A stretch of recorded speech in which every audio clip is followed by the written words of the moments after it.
Okay, this is going to be a very sort of spur of the moment Blu-ray unboxing and DVD unboxing. There always tends to be when I buy from Arrow. There's usually some DVDs from second run that I want to get, but now I think I've bought most of them that they usually offer during the sale.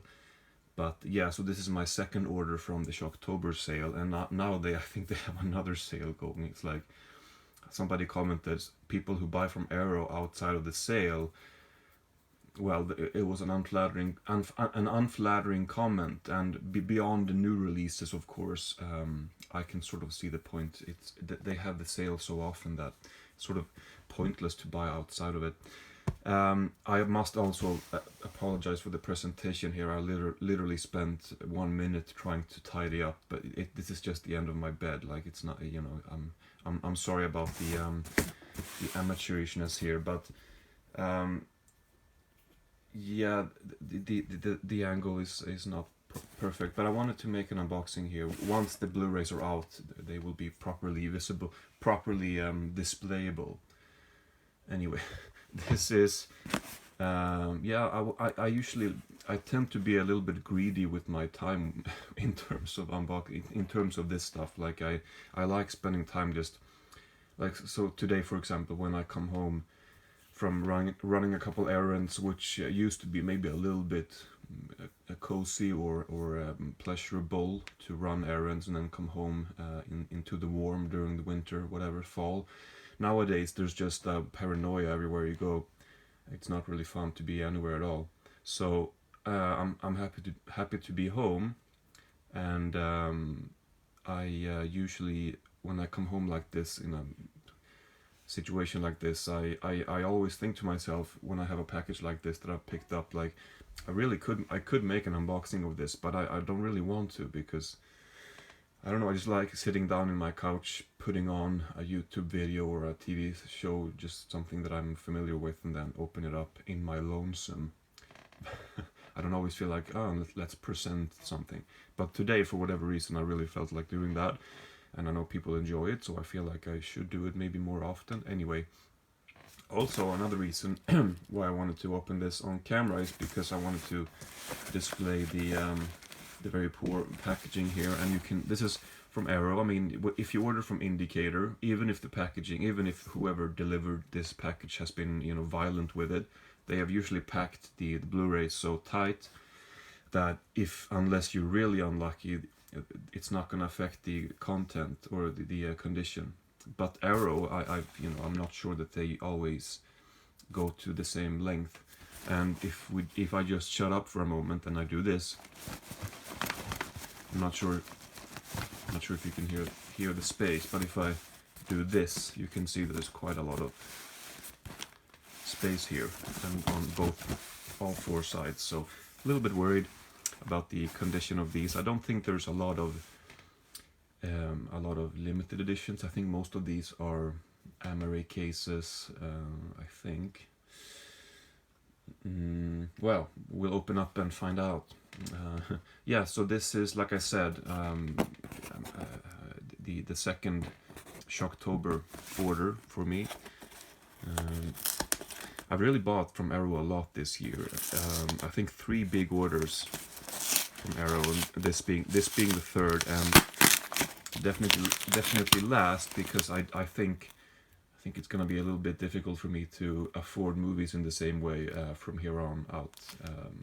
I may have said that before, but this time there are some additional circumstances that may make it difficult for me to splurge anything at all. So we shall see if this is the last big order for a while, perhaps. It's the swan song of the unboxings. Probably not, but you never know. It might take a while after this.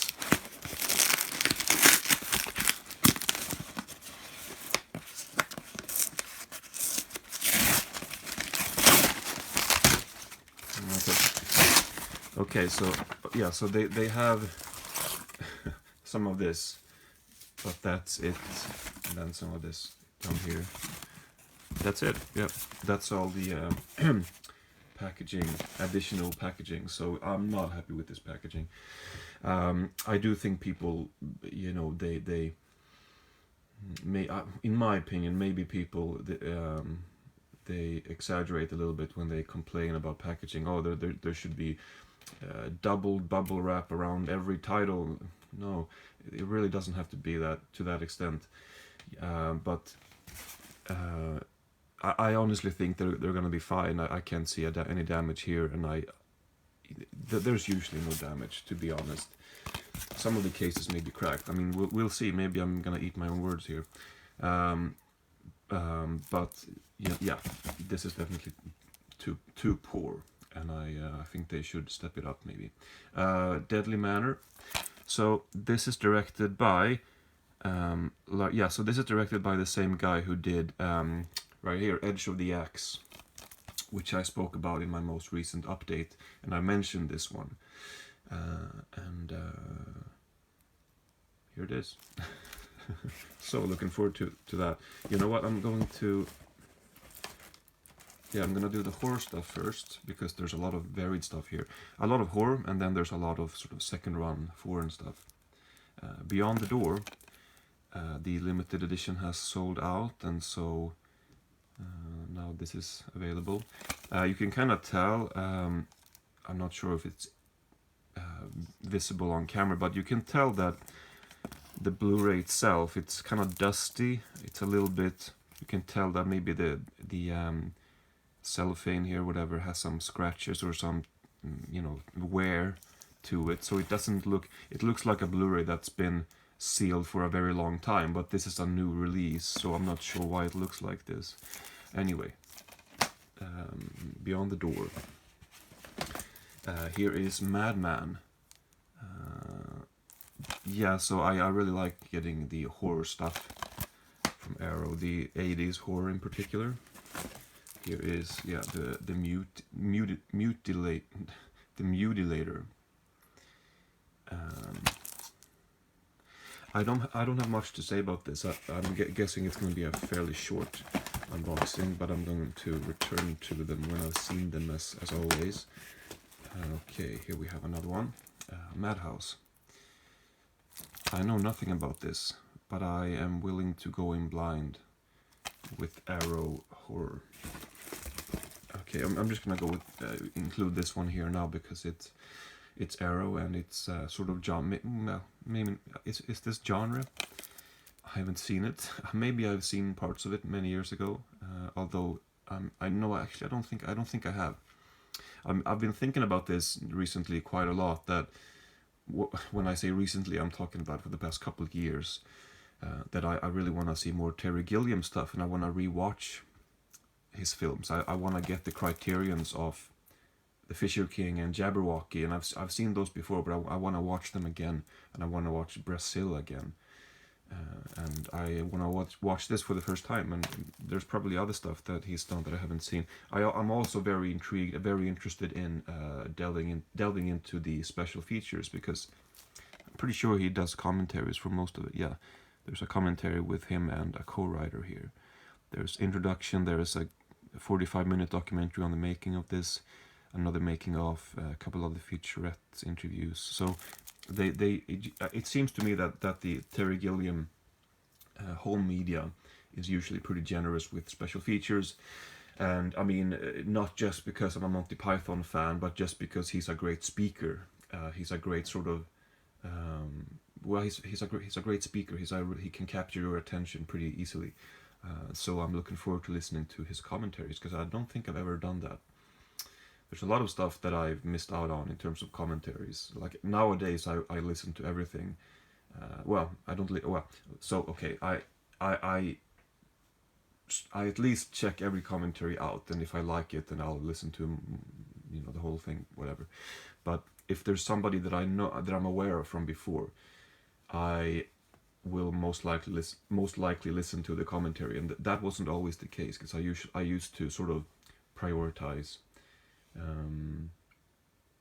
more films, but nowadays I really like listening to the commentaries. I don't mind spending time on it. The Hills Have Eyes. This one I have, but I'd like. Well, I don't have the Blu-ray, of course, but I have it on DVD, and I'd like to watch it again. And the special features look very promising. And let's see. I have the second one here also, which I don't think I've ever seen. I have this Wes Craven box set that I can see on my shelf over there, but I can't spot the titles. I think this might be included. And Last House on the Left is included, and then there's a fourth one. So I may have seen this, but I don't know if I'm not sure if I ever did. I don't think I did. If I did, I don't think I remember it. So this is basically going to be a new watch, a new experience. And once again, these two, just as with Beyond the Door, they have had limited edition box sets that I didn't so much miss out on them, as I've more and more decided that I'd rather wait a year maybe down the line, and the standard edition is going to be on sale for $7.50 rather than getting the limited edition right away and paying £25. Although they always go out of print, so I mean I have collected a number of them over the years that I still have, which I'm not planning on selling. But if you have to get some money, I mean they do come in handy, you know, put it that way. I think that's all for Arrow. There's a lot of titles left here, as you can see. There's one left hiding at the bottom. Spider Baby, a Jack Hill film. I became really interested in Jack Hill. When was that? I saw a featurette. Was it? I think it might. It might have been the featurette on the Wolfman Blu-ray. There was a featurette about the main actor, Lon Chaney Jr., which was a really good featurette. It was like a proper documentary, a short documentary.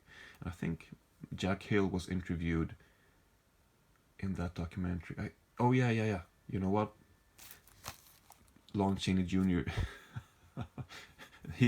This is him. You know, I had to connect the pieces in my mind, and of course, some of you probably knew where I was going because you're aware of the film and you know that he's in this. So anyway, so that is the connection. So I was watching that featurette, and I became very interested in Jack Hill and his films, and I've heard of them, but I haven't seen them, and so they had more of them on the sale. They had several of them, like Pit Stop, and at least one more, maybe two more. But this was the one that I wanted to see the most, and I couldn't get them all now. Well, I could, but I would have had to remove all this stuff. That's always the case. You add, 100 items to your basket, and then you have to remove most of it. And there's been so many things over the years that I've added and I've had to remove, and then I've added them the next sale. But once again, I'm prioritizing other stuff, so I remove them. Anyway, I'm looking forward to getting into Jack Hill films, and so the next stuff here, unless I'm mistaken, this is all second run, all this, and second run. They are. I don't know exactly how it works with the rights, and if they're a sister company somehow to Arrow, because obviously Arrow they have second run titles on their store, and they include a lot of them in the sale. But I don't. Maybe they just have the rights to sell them. I don't know. I don't actually know much about that. I just thought of something. There are two second run titles here that are brand new, that I'm going to start with. This one. So these were not in the sale, and I do realize that the lighting is not ideal. But this is How You Live Your Story. Maybe I can get some light in by opening the blinds. How You Live Your Story. Selected works by Kevin Jerome Everson. This is a collection of documentaries. Total length, I'm not sure if you can see that. I can't actually see it on the screen, but it's 520 minutes. So it has a number of feature-length films. So it looks like 4 feature-length films here, and then a bunch of shorts here. So I love second run. I trust their output, their, you know, their well, if they want to put this out, then I'm guessing it's gonna be interesting. I might not like them as much as other second run titles, but I'm definitely interested in this. So let's put the second run stuff here, and then there's one more new second run release. Let's see where it is.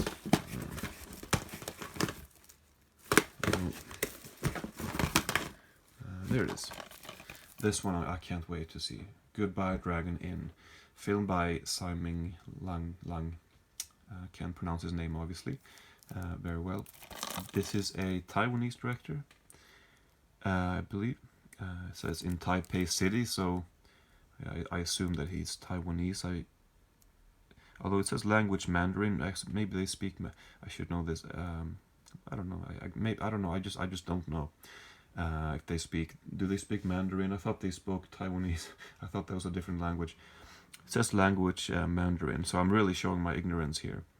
But yeah, well, anyway, let's move on from that. So this is a film that I've been very interested in because of Second Run announcing their release of it. Basically, I don't think I had heard much about it before. I want to open this up because there's a lot of wear to the Blu-ray, to the cases, and it's sort of this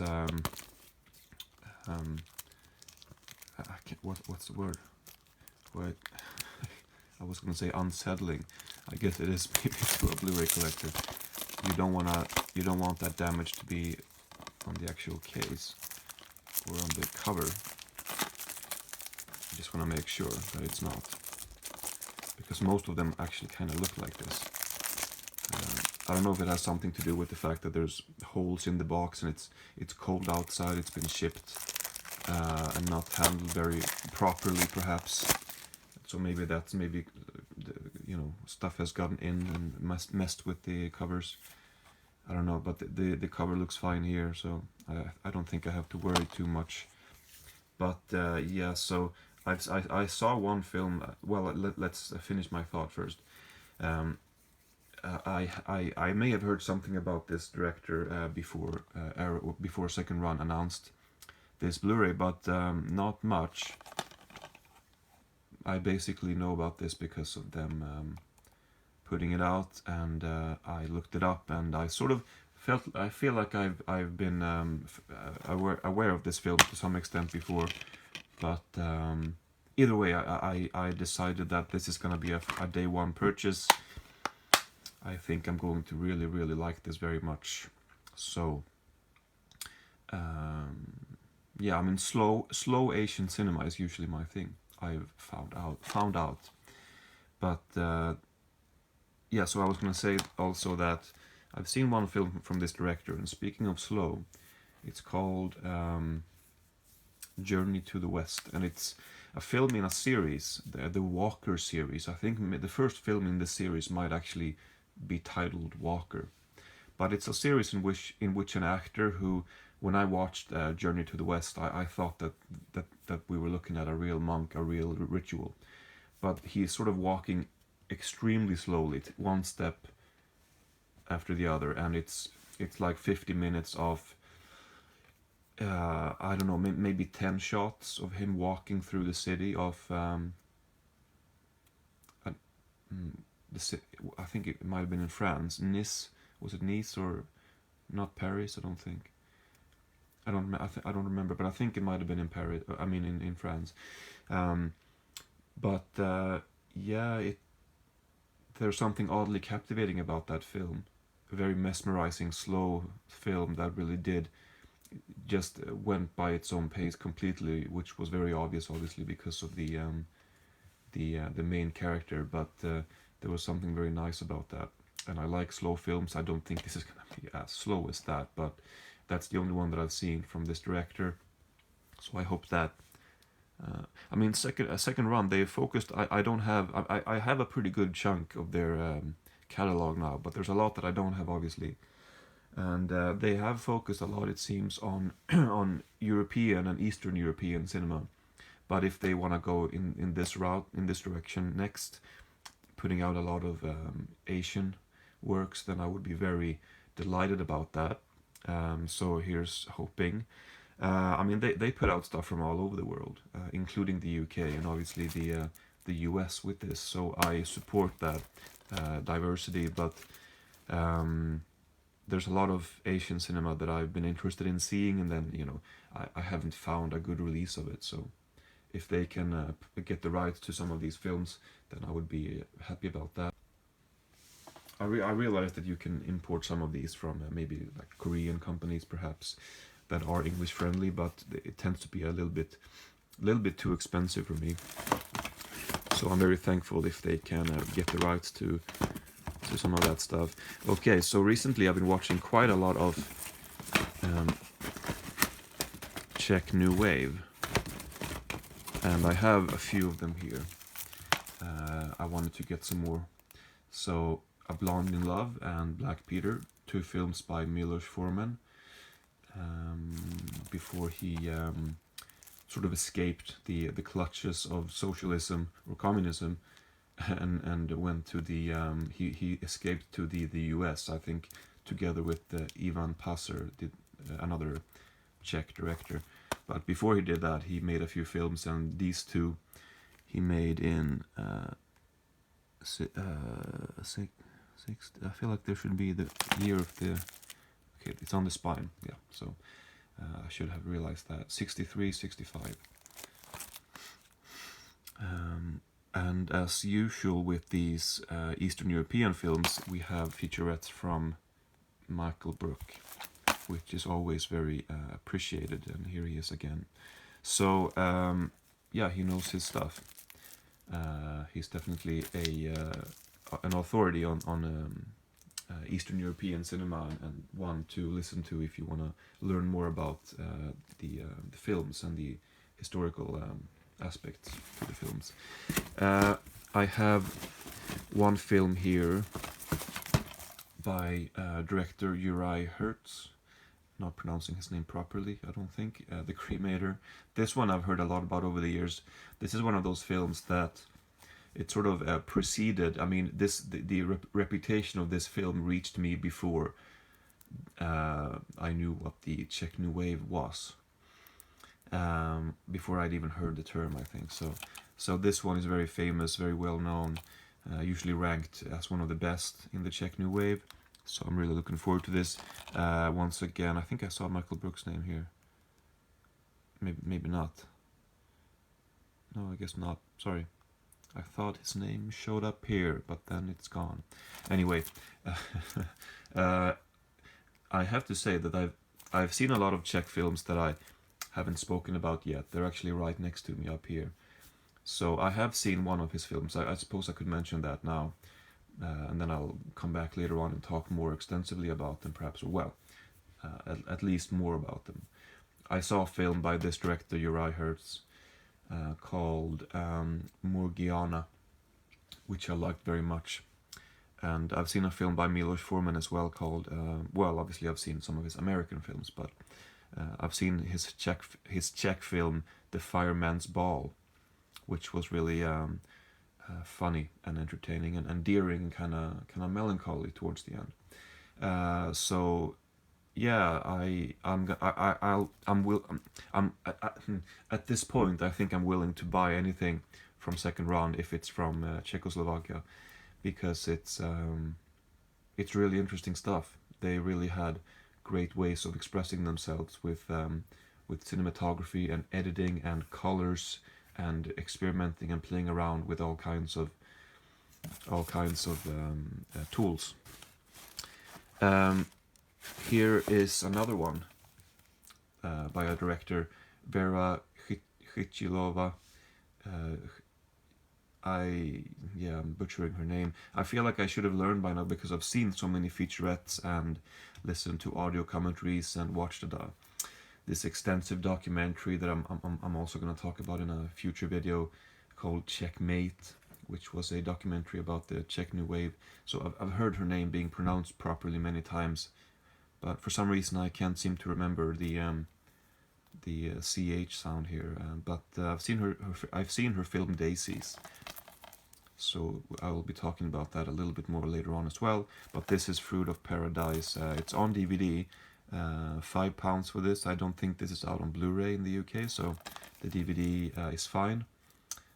So looking forward to that. And then I have another DVD here, and it happens to be another Czech film, not really part of the new wave, I wouldn't think, but it's from 1964. It's Karel Zeman. I have, oh no, this is actually damaged. Yeah, look at that. So this is the only one that I actually been able to spot damage on. But let's see if it's if I can live with it. It's only £5. I'm guessing that I'm not going to do much about that. I'm not going to contact them about it, I don't think, because although it is pretty bad, it is very annoying to have it on the spine like that. If it was up here, then you could kind of forget about it. Well, the point is that Karel Zeman, he is a director who uses stop motion, cutout animation perhaps, and yeah, again uses all the tools in his box to his advantage to put on these very sort of extravagant and playful stories on screen. So this is A Jester's Tale. I'm not sure if I said the title, but you can see the title. This is the fourth film that I'll be watching from this director. I have I think it's a Czech Blu-ray, but it's English friendly. Since then, Second Run has put out those titles: Journey to the Beginning of Time, Invention for Destruction, I think it's called, maybe, and Baron Munchausen. So I have those on a triple sort of bill, a Czech Blu-ray, and I'm happy with that Blu-ray because it's English friendly and it's fine. But I would like to upgrade to the Second Run titles because I'm guessing maybe there's some featurettes on those that the Czech Blu-ray does not have.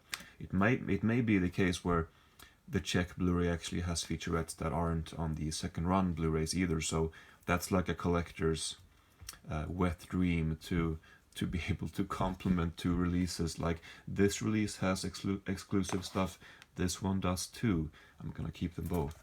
Anyway, that's sort of beside the point, because this film is a different film that I haven't seen, but I'm looking forward to it very much. I've liked those films a lot. Well, Journey to the Beginning of Time was really cool towards the end, and there was some sort of Harryhausian animation, but Invention for the Destruction and Baron Munchausen, they were just brilliant all around. So I've had very good experiences with this director. This is see, I was gonna say a Polish film, but then I was doubting myself. This is indeed a Polish film from 1960, Mother Joan of Angels. Jerzy Kawalerowicz. I insist on saying every director's name in my videos, even if I'm gonna butcher them all. Yeah, I don't know anything about this, but it's Second Run. It's a film that looks very interesting. I am all for that. I'm in. Okay, two more here. Oh yeah, this is by the same director. You know what? Let me show you this also. I got this DVD, Colossal Youth. This is out of print. Very hard to get. I was able to win this off an auction on a Swedish website. It was sealed, and I am so fucking happy to have this, because I didn't love the film, but I really found it to be very interesting, and I am happy to have this release because yeah, it's hard to get. It's got a new and exclusive 17-minute interview with Pedro Costa, the director, and then it's got some shorter works and a new film, 118-minute. Well, this is from 2010. It's an old DVD. Yeah, so I thought this DVD was actually from.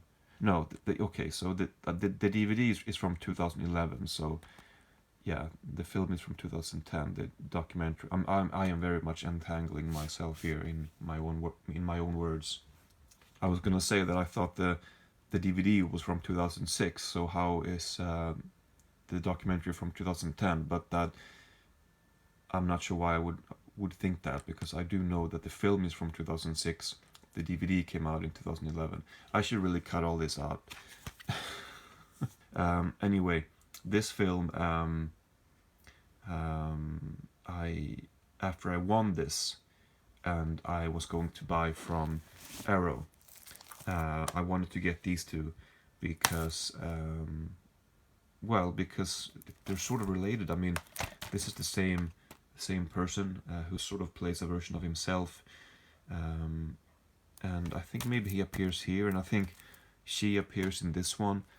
So I wanted to. I mean, I've been aware of these, the existence of these Blu-rays for a while, but I wanted to watch Colossal Youth first, but I didn't have any way to do so. So now I was really happy to finally be able to say that I own the DVD, and obviously, yeah. So the first thing I did was to buy these two, Horse Money, Vitalina, Varela.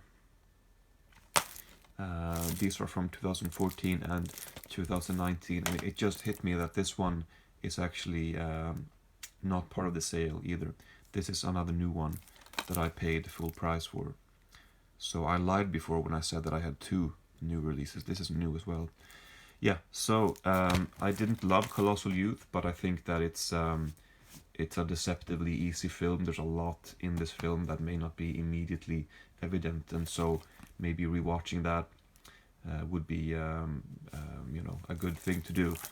But I'm still looking forward to watching these, and obviously I hope to like them a little bit more.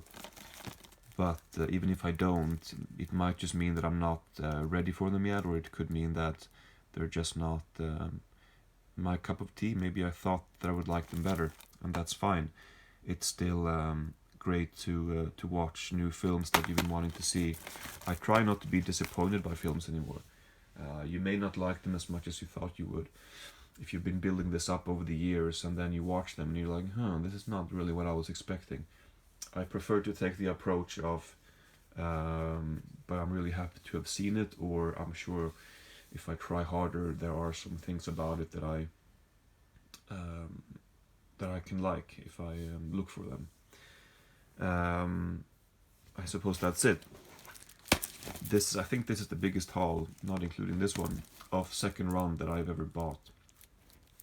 I've heard some people say that they don't look very good, but I beg to differ. I mean, look at all these spines next to each other. I mean, I can't think of a company whose spines look better together than Second Run, because they're so uniform, and the style is clean. It's what's the word I'm looking for? It's it's very clear what they're going for. The information is very clearly spelled out on the spine and so on. So yeah, I'm really liking these spines. I'm hoping to be able to get some new shelving units so that I can display these next to each other, because right now they're sort of scattered all around my collection.